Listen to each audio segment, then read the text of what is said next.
अस्सलाम वालेकुम, welcome to my YouTube channel. आज हम इस वीडियो में कॉस्ट अकाउंटिंग का क्वेश्चन नंबर 4 सॉल्व करेंगे, ठीक है। और क्वेश्चन नंबर 4 में हमारे पास जो रिक्वायरमेंट है वो हमें कह रहे हैं कि यकम मई को यानी मई फर्स्ट को जो ट्रायल बैलेंस था, ठीक है, वो हमारे पास ये शो कर रहा था, ठीक है। ये हमारे पास जो अकाउंट्स हैं, ठीक है, ये हमारे पास जो इस साइड पे लिखे हैं, मतलब ये हमारे पास डेबिट साइड पे है, ठीक है। और ये जो दूसरी साइड में है ये हमारे पास लिखे हुए हैं क्रेडिट साइड पे, ठीक है। ये हमारे पास मुख्तलिफ अकाउंट्स हैं और हमारे पास जो कह रहे हैं कि जो ट्रांजैक्शन है, ठीक है, वो इस तरीके से हमारे पास प्लेस की गई है, ठीक है। तो हमारे पास जो मई की जितनी भी ट्रांजैक्शन थी वो सबसे पहले हमारे पास ए जो थी वो थी हमारे पास मटेरियल परचेज ऑन अकाउंट, ठीक है, मटेरियल परचेज ऑन अकाउंट। इसकी एंट्री हमारे पास इस तरीके से आ जाएगी। मटेरियल परचेज हमारे पास आ जाएगा, ठीक है। हमारे पास मटेरियल परचेज कितना था, अमाउंट हमारे पास थी 40,000, ठीक है।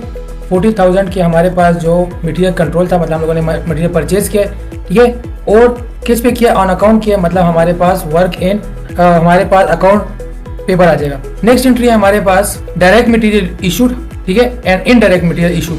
हमारे पास दो तरह का मटेरियल जो है वो स्टोर से इशू किया गया, ठीक है। तो हमारे पास एंट्री आ जाएगी direct material work in process में हमारे पास डायरेक्ट मटेरियल यूज होता है, और FOH में जो है मतलब फैक्ट्री के जो अदर एक्सपेंसेस होते हैं जो with in the boundary of factory होती है उसको हम लोग कहते हैं इनडायरेक्ट, ठीक है, मतलब वो हमारे पास FOH होते हैं। तो इनडायरेक्ट मटेरियल और डायरेक्ट मटेरियल दोनों इशू किए गए कहाँ से, स्टोर से। तो स्टोर को हम लोग कहते हैं मटेरियल या स्टोर, ठीक है, कंट्रोल। तो हमारे पास जो डायरेक्ट लेबर था वो डायरेक्ट मटेरियल था वो हमारे पास था 65,000 का, ठीक है। और हमारे पास जो FOH था, ठीक है, FOH मतलब इनडायरेक्ट जो था वो हमारे पास था 3,500 का।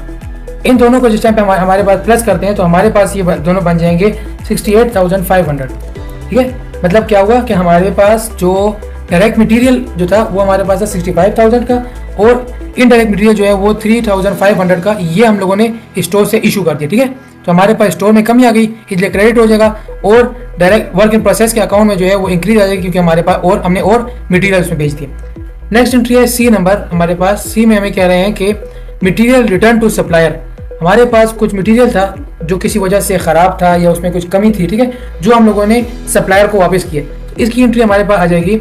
जैसे कि हमारे पास थे मटेरियल कंट्रोल, ठीक है, तो मटेरियल कंट्रोल हमारे पास यहाँ पर आ रहा था कि हमने मटेरियल परचेज किया था ऑन अकाउंट। तो अब जब हम लोगों ने वापस भेजेंगे, ठीक है, तो हमारे पास ये एंट्री रिवर्स हो जाएगी। अकाउंट पेबल हमारे पास जो है वो उसमें कमी आ रही है, इसलिए वो हमारे पास डेबिट हो जाएगा। और मटेरियल कंट्रोल में जो है वो उसमें भी कमी आ रही है, ठीक है, वो हमारे पास क्रेडिट हो जाएगा। तो दोनों में हमारे पास 900 की एंट्री आएगी, ठीक है, 900 इधर भी और 900 इधर भी। नेक्स्ट एंट्री हम लोग देखते हैं। नेक्स्ट एंट्री हमारे पास डी में टोटल पेरोल, ठीक है, डायरेक्ट लेबर का जो है वो 80,000 और इनडायरेक्ट लेबर का जो है वो 9,500 है। इसमें हमारे पास जो एक पॉइंट जो समझने का वो ये है, वो कह रहे हैं assume that there is no payroll deduction. मतलब हमारे पास बता रहे हैं कि जो 80,000 और 905,000 मतलब 500,000 ये हमारे पास मतलब हो गया $89,500। इसमें हमारे पास जो डायरेक्ट मतलब जो टोटल पेरोल था ये इसमें हमारे पास किसी किस्म का भी कोई टैक्स जो था वो इनसे डिडक्ट नहीं किया गया। मतलब क्या हुआ, हमारे पास टोटल अमाउंट आ जाएगी। तो हमारे पास सबसे पहले इसकी अमाउंट आती है, एंट्री आएगी हमारे पास डायरेक्ट लेबर हमारे पास जो था वो था हमारे पास 80,000 का, ठीक है, 80,000 का हमारे पास डायरेक्ट लेबर था। और FOH मतलब इनडायरेक्ट लेबर था हमारे पास 9,500 का। हमारे पास एक्रूड पेरोल उसको कहते हैं कि जिसमें मतलब वो पेरोल मतलब वो सैलरी स्लिप, ठीक है, जिसमें अभी तक हम लोगों ने टैक्स की डिडक्शन नहीं की, ठीक है, ये बिल्कुल नेट अमाउंट होती है हमारे पास। तो हमारे पास सिंपल कि एक्रूड आ जाएगा, एक्रूड हमारे पास आ जाएगा 89,500। नेक्स्ट एंट्री हमारे पास ई, ठीक है, ई एंट्री में हमें कह रहे हैं कि वेजेस पेड। तो हमारे पास इस एंट्री आ जाएगी इसकी एक्रूड पेरोल, ठीक है, हमारे पास इसमें हम लोगों ने फुल अमाउंट पे नहीं की, ठीक है, हम लोगों ने इसकी कुछ हिस्सा जो है वो हम लोगों ने इसका दे दिया, ठीक है। फुल अमाउंट तो हमारे पास जो थी वो 89,500 थी, लेकिन हम लोगों ने जो अभी पेरोल को है वो हम लोगों ने अभी फिलहाल पे किया 75,000 का, ठीक है, 75,000 का पे किया। और हमारे पास कैश में कमी आ गई क्योंकि कैश में हम लोगों ने पे किया, तो हमारे पास क्रेडिट हो जाएगा कैश। नेक्स्ट एंट्री हमारे पास एफ में हमें कह रहे हैं कि sundry manufacturing expenses incurred. Sundry मतलब मुतफर्रिक, जैसे जिस तरह मिसलेनियस बोला जाता है इस तरह एक सन्ड्री मैन्युफैक्चरिंग एक्सपेंसेस होते हैं, मतलब कुछ नामालूम एक्सपेंसेस, ठीक है। तो हमारे पास इसमें आ जाएगा ये इसकी एंट्री आ जाएगी कि फैक्ट्री, ठीक है, FOH कंट्रोल मतलब हमारे पास with the boundary of factory जो थी ये हमारे पास कुछ एक्सपेंसेस जो है वो इनकर्ड हुए, ठीक है। तो इसको हम लोगों ने रिकॉर्ड करना है। तो रिकॉर्ड हम लोगों ने इस तरीके से करना है कि हमारे पास आ जाएगा FOH कंट्रोल 42,000 का, ठीक है। और हम लोगों ने जो एंट्री देखें, एंट्री हमारे पास है कि इनकर्ड। अब यहाँ पर ये वाली जो इनकर्ड बताई जा रही है ये हमारे पास ऑन अकाउंट होते हैं, ठीक है, जो हम लोगों ने अभी पे करने हैं। तो ऑन अकाउंट हो गए तो हमारे पास अकाउंट रिसीवेबल, अकाउंट पेबल आ जाएगा, ठीक है, सिंपल। नेक्स्ट हमारे पास जी एंट्री, ठीक है। जी एंट्री में हमें बता रहे हैं कि market and administrative expenses incurred. यहाँ पर हमारे पास मार्केट और एडमिनिस्ट्रेटिव के जो एक्सपेंसेस हैं वो हमारे हुए हैं, ठीक है। तो हमारे पास यहाँ पे सिंपल अमाउंट क्या आ जाएगी, हमारे पास यहाँ पे सिंपल अमाउंट आ जाएगी 8500 की। अब देखें, जैसे कि आप लोगों को इससे हम लोगों ने एफ वाली एंट्री की है, वो भी हमारे पास अकाउंट पेबल था, क्योंकि अभी तक इनकट हुआ है, अभी तक हम लोगों ने इसको पे नहीं किया। तो यहाँ पर भी हमारे पास सेम अमाउंट आ जाएगी। नेक्स्ट हमारे पास एंट्री एच एंट्री है। एच एंट्री हमें कह रहे हैं अकाउंट रिसीवेबल कलेक्टेड, मतलब हमारे हम लोगों ने कुछ माल जो था, ठीक है, वो हम लोगों ने कर्जे पर सेल किया था, ठीक है, अब हमें उसके अमाउंट मिल गई है। तो हमारे पास एंट्री आ जाएगी। सबसे पहले हमारे पास कैश, क्योंकि कैश हमारे पास ज़्यादा हो रहा है, 300,000 का कैश, ठीक है। और हमारे पास जो अकाउंट रिसीवेबल में कमी आ रही है, मतलब जो हमारे कर्ज ख्वाह थे, जिसने हमें कर्ज देना था, मतलब हमारी जो पेमेंट थी वो हमें पे करनी थी, तो इसलिए हमारे पास ये अकाउंट रिसीवेबल आ जाएगा। नेक्स्ट एंट्री हमारे पास आई में हमें कह रहे हैं कि अकाउंट पेबल पेड, वो अकाउंट रिसीवेबल कलेक्टेड था, ये अकाउंट पेबल पेड है। तो हमारे पास कैश में कमी आ जाएगी, ठीक है, और अकाउंट पेबल में भी हमारे पास कमी आ जाएगी। जब हमारे पास अकाउंट पेबल में कमी आती है देन हमारे पास वो डेबिट हो जाता है, और अगर हमारे पास कैश में कमी आती है देन वो हमारे पास क्रेडिट हो जाता है।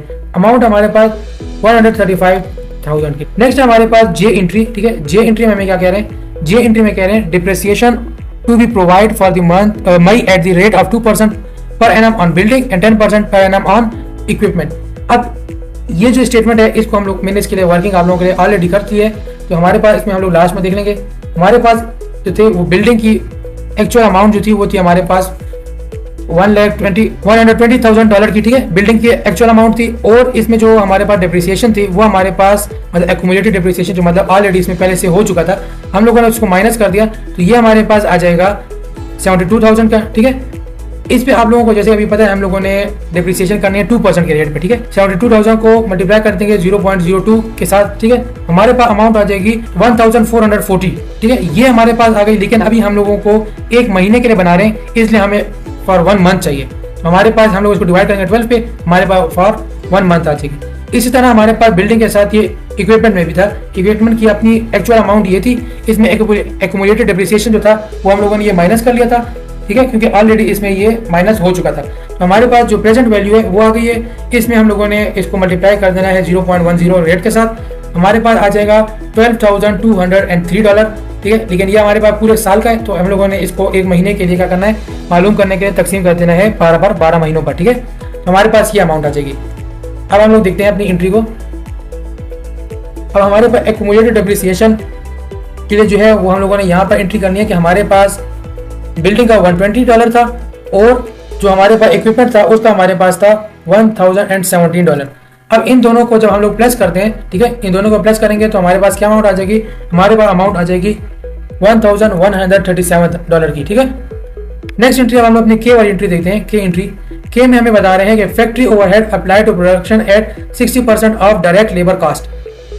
जैसे कि अभी हम लोगों ने आप ऊपर किया था, ठीक है, हमारे पास ये था direct labour cost 80,000 direct labour था, ठीक है। डायरेक्ट लेबर का हमारे पास 60% जो था 60%, ठीक है, 60% हमारे पास जो था ये FOH अप्लाइड हुआ है। तो हमारे पास क्या आ जाएगा, हमारे पास आ जाएगा 48,000, ठीक है।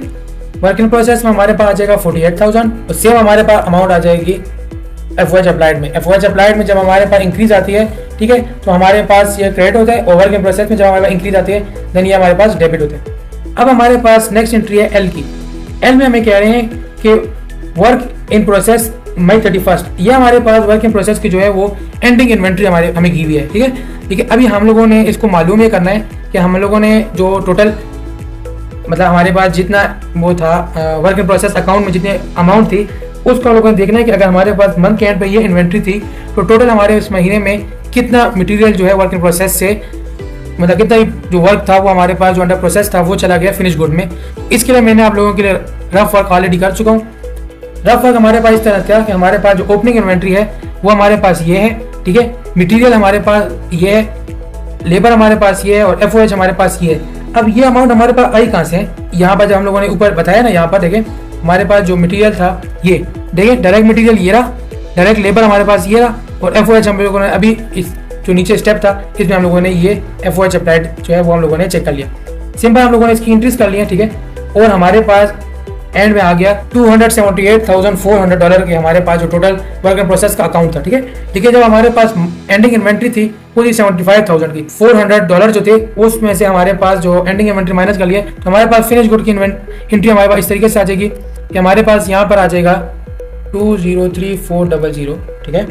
और सेम अमाउंट हमारे पास यहाँ पर भी आ जाएगा 203,400, ठीक है। ये हमारे पास आ गया।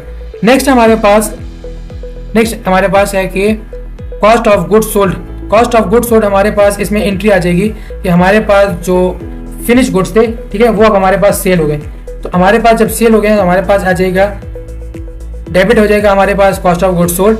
कॉस्ट ऑफ गुड्स सोल्ड कितने से डेबिट हो जाएगा? 205,000, ठीक है। और सेम हमारे पास 205,000 से ये हमारे पास हो जाएगा।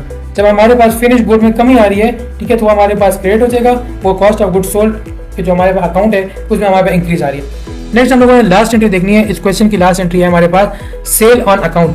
हम लोगों ने $285,000 का जो है वो हमारे पास सेल हुई थी, ठीक है, लेकिन हम लोगों ने ऑन अकाउंट मतलब हम लोगों ने इसको कर्जे पर जो है वो सेल किया। हमारे पास एंट्री आ जाएगी अकाउंट रिसीवेबल। अकाउंट रिसीवेबल हमारे पास इंक्रीज हो रहा है, तो अकाउंट रिसीवेबल जब हमारे पास इंक्रीज हो जाएगा तो हमारे पास इसकी अमाउंट यहाँ पर आ जाएगी और सेम अमाउंट हमारे पास यहाँ पर भी आ जाएगी। ओके फ्रेंड्स, यहाँ पर हमारा ये क्वेश्चन कंप्लीट हो गया है। अगर अभी भी आप लोगों को किसी पॉइंट की समझ नहीं आई है तो आप लोग अपने डाउट जो है वो कमेंट के जरिए क्लियर करवा सकते हैं। आज के लिए इतनी ही क्लास, इंशाल्लाह मिलते हैं अपने आने वाले लेक्चर में।